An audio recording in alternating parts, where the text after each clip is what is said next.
down to Mono Lake today. It's a little windy on this overlook, but you can see the whole lake behind me, which is really cool.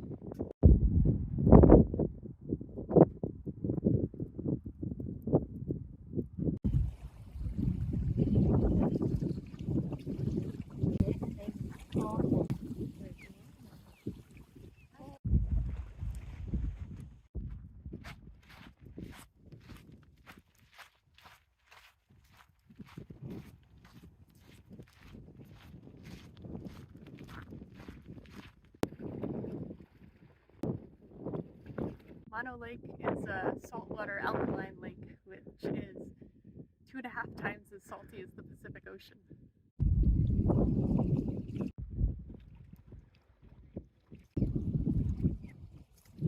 Mono Lake is a really unique ecosystem. It only has two kinds of animals here, a brine shrimp and an alkali fly. They both eat the algae in the lake. This lake is so salty that it doesn't have any fish, so it's really just the flies and the shrimp here. There's osprey that nest in the tufa towers that you can see behind me. There's actually an osprey nest. Since there's no fish here, the osprey fly to other nearby lakes to catch the fish, and then they bring them back to their young in the nest. The ospreys nest here because they're protected from predators on these towers that are like islands. The tufa towers are formed when underground springs come out of the lake and form this calcium carbonate structure, limestone. And so these towers all formed when the level of the lake was much higher and the towers were underwater. There are 5 freshwater streams that feed into Mono Lake, and 4 of them are diverted. Almost all of the water is diverted towards the city of Los Angeles, where I believe it makes up about 2% of LA's water.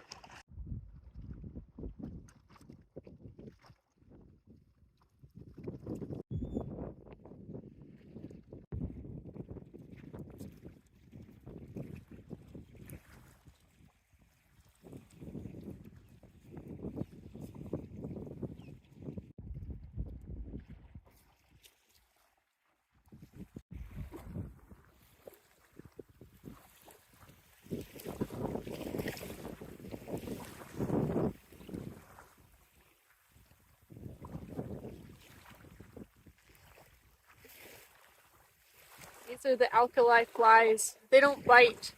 They lay their eggs on rocks underwater, and then they hatch into larvae, and then they turn into pupae.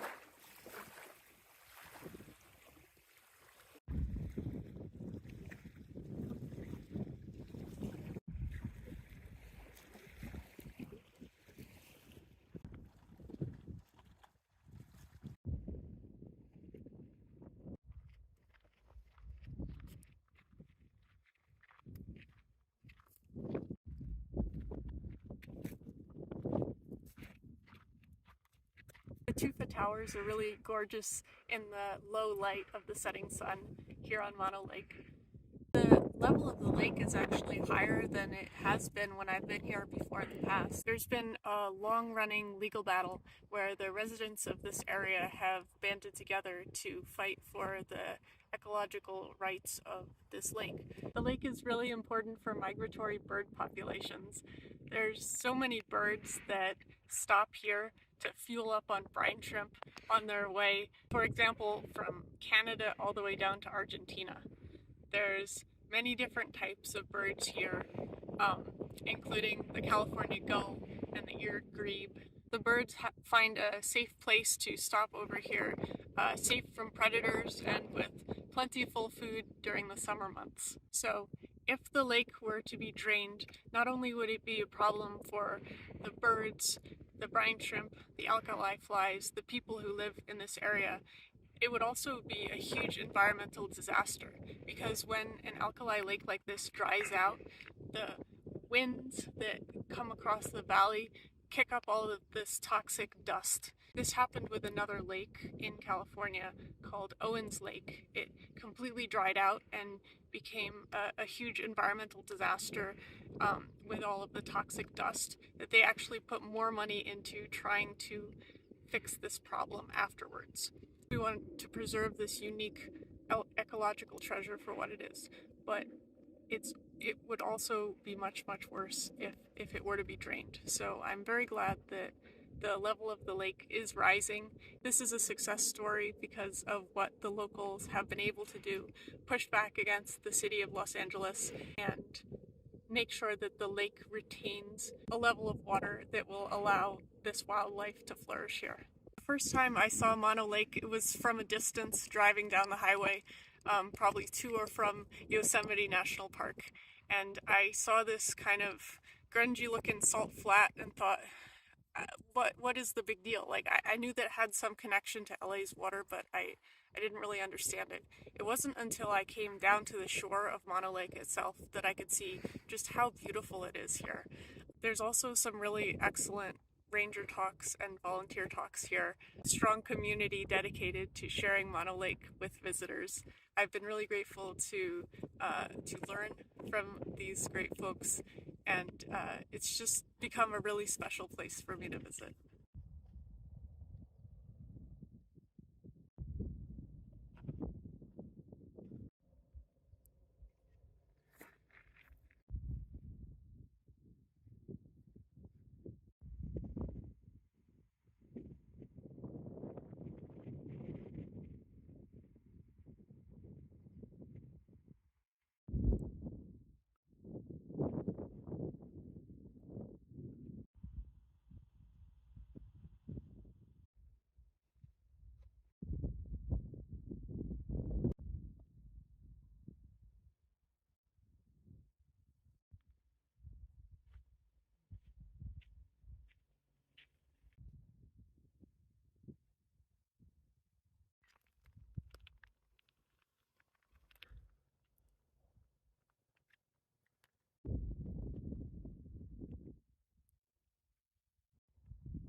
The stargazing talk here at Mono Lake last night was really neat. This morning I'm getting a pretty good view of the two islands in the lake. These are two volcanic islands that formed around 350 years ago, so not that long ago. The indigenous people living here saw it at the time, saw these islands rising out of the lake. The darker colored one is a cinder cone. If you haven't seen my cinder cone hike, you should check that out. It's really cool. But this is actually another cinder cone volcano rising out of the lake. And the other island, the lighter colored, larger island, is also from volcanic activity, but pushing the lake bed up. So that island is actually made out of lake bed that has risen out of the lake.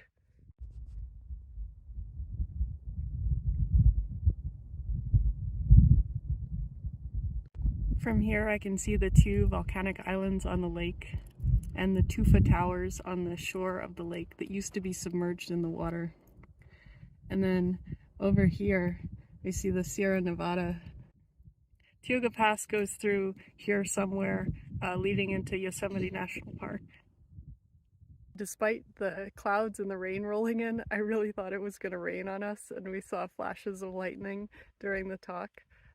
The ranger was actually able to see stars peeking out between the clouds and identify them and tell stories about them, the zodiac and the moon, and it was a really lovely experience to be on the shore of the lake after the sun had set in the gathering dusk, and just really feel all of the plants and animals and the lake all around you in the dark.